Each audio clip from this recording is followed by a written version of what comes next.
The second thing, as far as conditions conducive, um, pressure lines, right? We do not want to enter a trade too close to a pressure line until we've had a meaningful breach.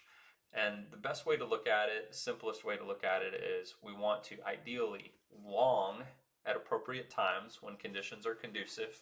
Maybe we look at movement monitors in the smaller time frames, but we want to long at supports, not sell, right? The opposite is we panic because it drops, and then we panic sell right at a support, and then it bounces and moves upward on us. So we want to kind of avoid that, generally speaking.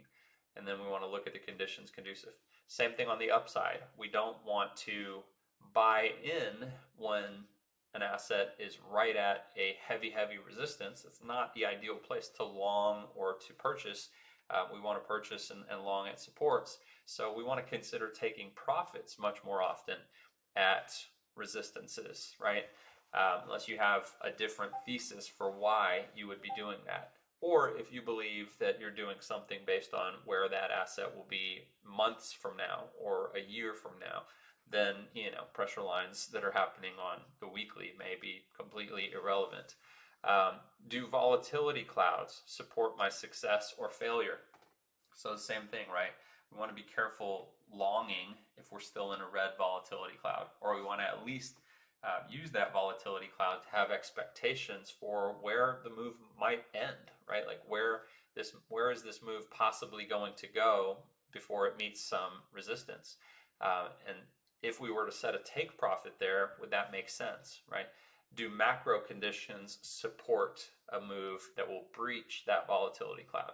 We'll have to think through some things, but in general, just acknowledging volatility clouds and their ability to stop price action in its tracks.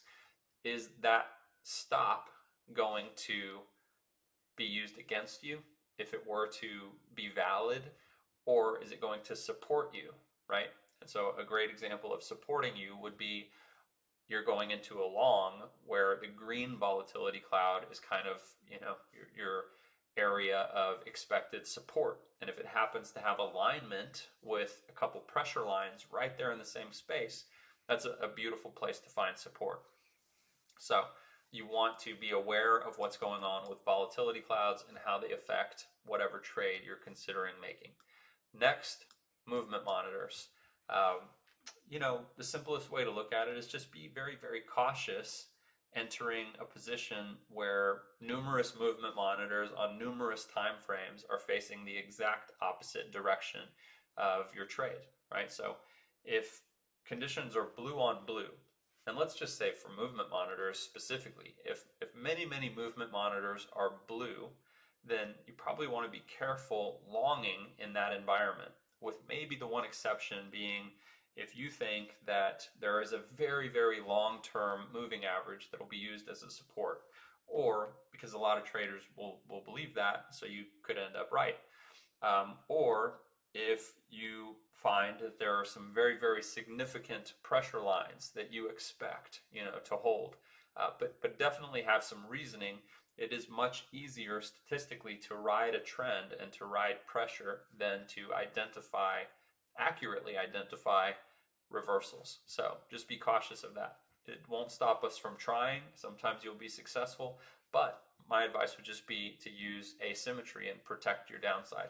Again, the only time I use words like I recommend or I advise is just when I'm protecting people from downside, to hopefully give them ideas that they hadn't considered.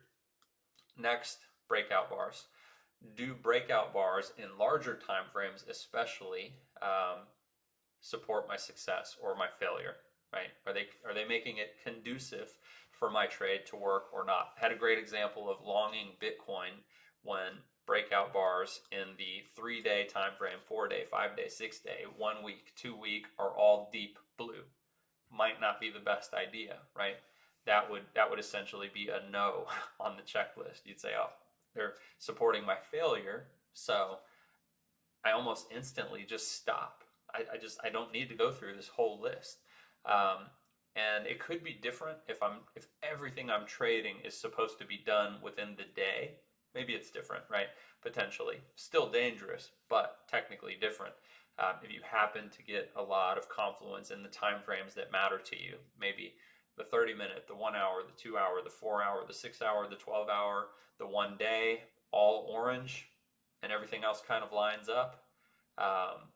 But in that situation, it's highly unlikely you'd have deep blue in the 3 day or the 1 week. You'd probably, at a minimum, have no confluence, which just indicates ranging or normality, right?